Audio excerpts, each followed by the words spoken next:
막심 고리키 원작의 2인조 도둑 2부작 첫 번째 시간입니다.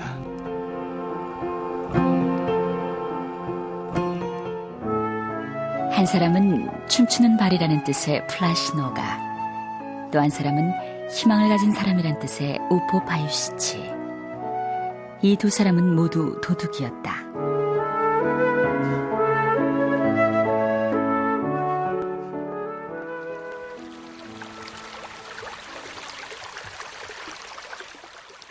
그들은 읍내를 벗어난 외딴 곳 산골짜기 계곡에 개흙과 나무를 섞어 지은 초라한 오두막, 마치 조개탄을 내동댕이 친 것처럼 묘하게 흩어져 있는 그 오두막에 살고 있었다.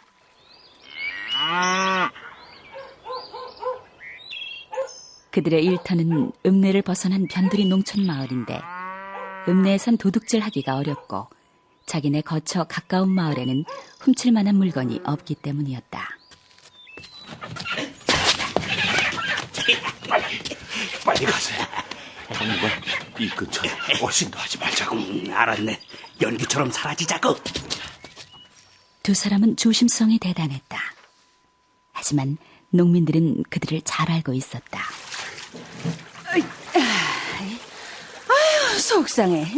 동네 인심이 왜 이리 사나워졌는지. 아이고. 왜요? 대체 무슨 일인데 그래요? 아침나절에 분명히 봤는데 밭일하고 집에 와보니까 닭 한 마리가 감쪽같이 없어졌어. 한두 번도 아니고 참. 이래갖고 어디 닭을 나먹일 수 있겠어? 우리 집에서는 한 열흘 전쯤에 바깥 양반 양복 저고리가 없어졌는데. 그거 다 그 좀도둑 놈들 짓이잖아요. 네? 좀도둑이라니? 그게 무슨 말이야? 모르셨어요? 사람들이 그러는데 우포 바유시치랑 플라시노가 짓이래요. 어머머, 정말? 네, 이 동네에선 그놈들한테 털리지 않은 집이 없다던데요. 그래서 모두들 언제든지 잡히기만 하면 가만두지 않겠다고 단단히들 벼르고 있어요. 그러나 농민들에게 그런 기회는 끝내 주어지지 않았다. 사실 농민들의 끊임없는 협박을 받아온 지 언 6해가 넘었지만 아직도 두 사람은 멀쩡하게 돌아다니고 있다.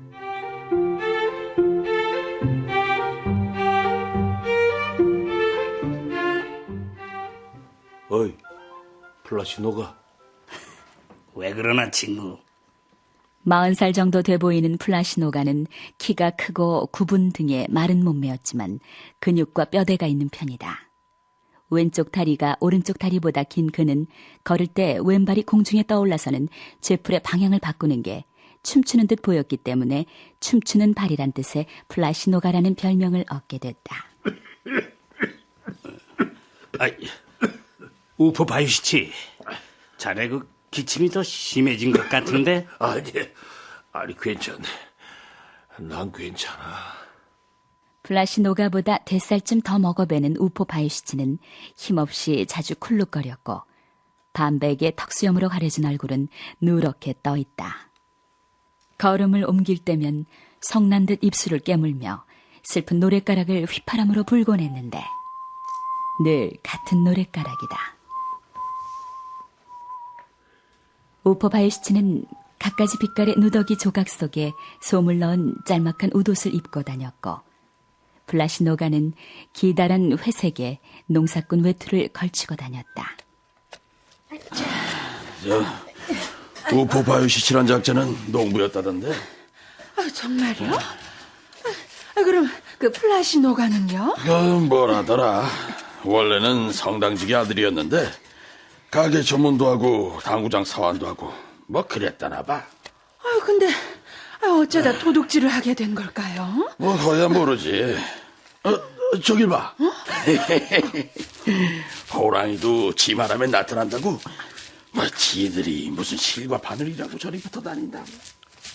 우포 바유시치는 굴룩거리면서도 버릇이 된 휘파람을 불었고 플라시노가의 춤추는 왼발은 자기 주인을 위험한 길목에서 다른 곳으로 이끄는 길잡이를 하는 것 같았다. 때로는 어느 숲속이나 밀밭, 골짜기 구석에 벌렁 누워 먹고 살기 위해 어떻게 도둑질을 해야 할지를 의논하기도 했다.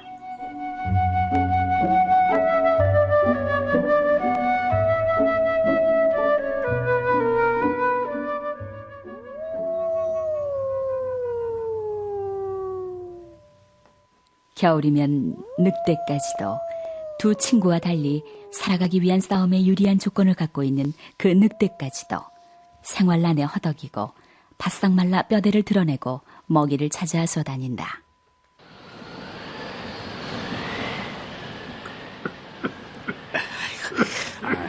날씨가 왜 이렇게 추운 거야? 도둑질을 못한 게 며칠째지? 한 열흘쯤 지난번 눈 내리고선 진장 그놈의 눈. 눈이 내리고 나면 꼼짝 못한다니까. 도둑질은 꿈도 못 꾸지. 당장에 발자국이 남잖아. 게다가 온갖 게 다 눈에 덮여버리니 뭐가 뭔지 알 수도 없고. 그렇다고 겨우내 배를 고를 순 없지. 해가 지면 읍내로 가세. 그래야겠지. 경찰 눈에 띄지 않게 잔뜩 웅크리고 오가는 사람들 소매자락에 매달려 구걸해서 줄임배를 채우며 지내다 보면 봄이 오겠지. 봄 말이야. 봄이 오면 모든 게 좋아지겠지. 그래, 그럴 거야. 더욱 쇠잔해진 두 사람은 겨울 내내 오직 봄만 기다렸다. 이처럼 미칠 듯 애타게 봄을 기다리는 사람은 없을 만큼.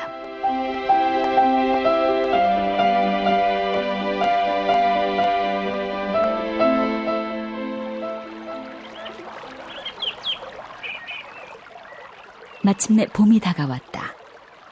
여윌대로 여위어 병자처럼 보이는 두 사람은 기쁜 듯 들판을 바라보았다. 들어보게. 개울물 흐르는 소리야. 그렇군. 얼었던 들판도 어느새 다 녹았어. 이 얼마 만에 보는 흙인가? 이젠 우리들의 사냥터인 마을로 행차를 해볼까? 농부들의 물건을 마음껏 사냥해보자고. 땅이 마를 때까지 기다려야 돼. 녹은 땅의 발자국이 눈 위에 찍힌 것보다 더 오래 가거든. 그게 언제쯤일까? 3월? 4월? 좀 더 기다려야겠구만. 하지만 마을로 사냥하러 갈 날을 미리 잡아두는 건 괜찮겠지. 발자국이 남는 것도 아니니까. 좀 있으면 종달새가 올 걸세. 그리고 봄나물도 돋아나겠지. 할 일이 너무 많아. 우선 낡아서 사가버린 그물부터 손질하세. 그물이 있어야 새를 잡을 게 아닌가. 종달새가 나타났다. 두 사람은 들판에 그물을 쳐놓고 진흙투성이로 뛰어다니면서 그물 속으로 새를 몰아넣었다. 이렇게 잡은 새는 한 마리에 5코페이카나 10코페이카씩 받고 팔았다.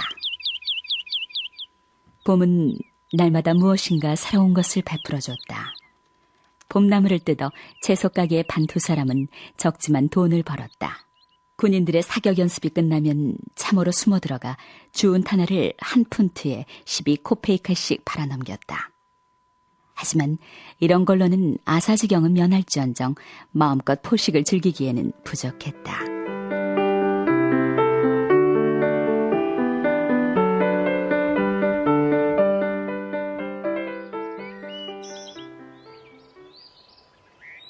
(4월) 어느 날 나뭇가지에 새순이 움트고 숲은 짙은 남색의 희미한 광선으로 쌓였으며 햇볕을 쬐는 기름진 들판에 싹이 목을 내밀었을까 말까 할 무렵 우리의 두 친구는 큰 길을 걷고 있었다.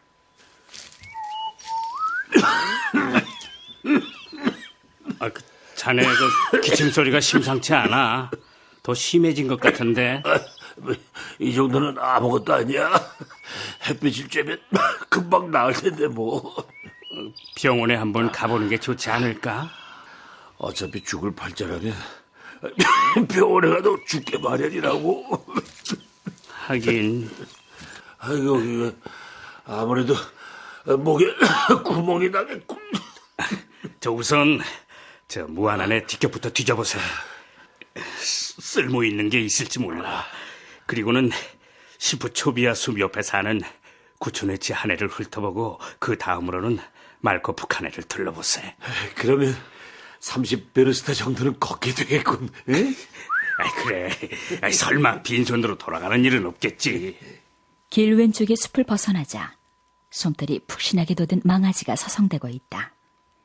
옆구리가 푹 들어갔고 갈비뼈가 붉어져 있어 나무통에 태를 씌운 것 같은 꼴이다.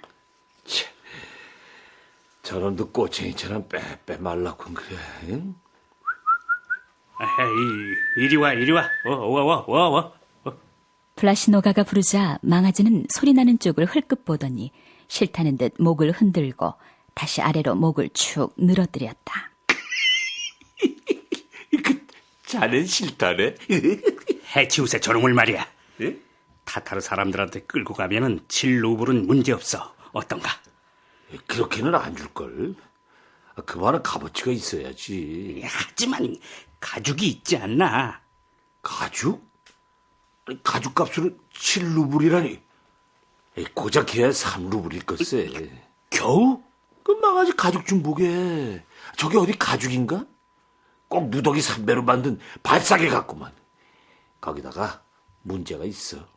문제라니? 망아지 발자국 말이야. 땅이 아직도 저렇게 질퍽거리니 어디로 갔는지 당장 탄로날 걸세. 거야. 저 망아지한테 집신을 신기면 되네. 응? 우선 망아지를 숲속으로 몰아넣고 골짜기에 숨어 있다가 밤이 되면 타타르 사람들 마을로 끌고 가는 거야. 아이고, 잘 될까? 어쨌든 말이야, 해치우세. 5루블 정도는 손에 넣을 수 있겠지. 그저 들키지만 않게 하면 되네.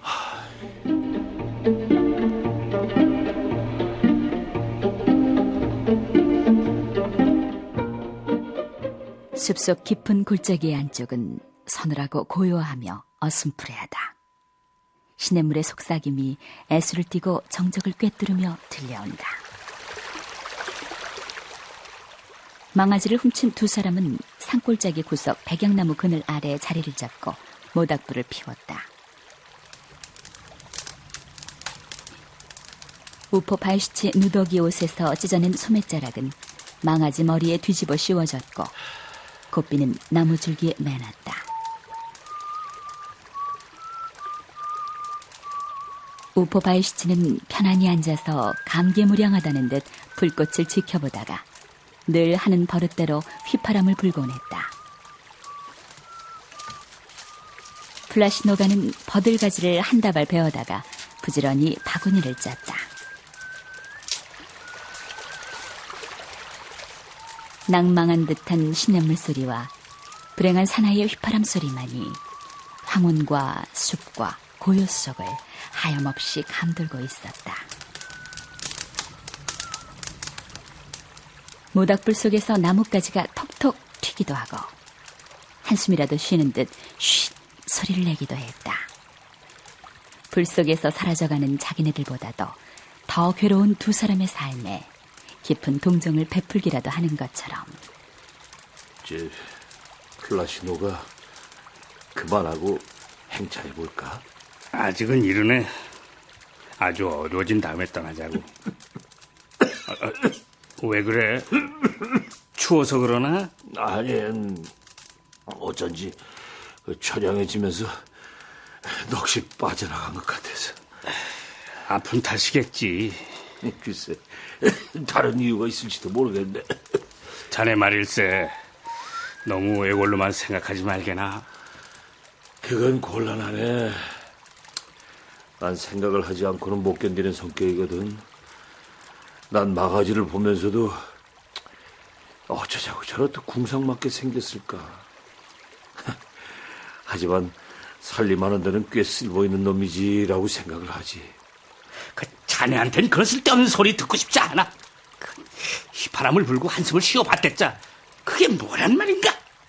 뭐든 좀 간단하게 생각해보게. 우리의 생활이란 건 말이야, 낮이 가고 밤이 온다. 거기서 하루가 끝나는 거야. 먹을 게 있으면 다행이고 없으면 훌쩍훌쩍 울다가 말고. 그런 걸 괜히 자네는 어렵게만 생각하니 듣기가 싫단 말일세. 모두가 자네 병 탓이긴 하지만 그건 말이야. 하지만 따지고 보면 마음이 약한 탓인지도 모르겠네. 그 마음이 약하다는 것도 병 때문일세. 우포 바이시치는 크게 고개를 끄덕였으나 웬일인지 푹 한숨을 내쉬더니 갑자기 들뜬 목소리로 입을 열었다. 그 농사꾼이 말을 찾으러 와서 말일세. 없어진 걸 알게 되면 이리저리 찾아봐도 망아지가 없다는 걸 알게 되면 어쩐다지? 왜 그런 말을 꺼내는 건가? 아니 그냥 옛날 일이 생각나서. 어떤 일? 옛날에 미하일이라고 아주 덩치 큰 농사꾼이 있었는데 말을 잃어버리고 얼마나 대성통곡을 하든지 쓰러진 채 말이야. 그래서 하지만 불쌍하지 않아. 불쌍해? 우리가 더 불쌍해. 이젠 쓸데없는 소리 하지 말게. 좀 이따가 떠나자고. 우포 바이시치는 모닥불 곁으로 다가앉아 한참 나뭇가지로 불더미를 쑤시더니 플라시노가를 곁눈으로 흘끗 보고 조용하고 부드럽게 말을 건넸다. 망아지를 풀어주는 게 좋을 것 같은데. 뭐? 자네 지금 뭐라고 했나?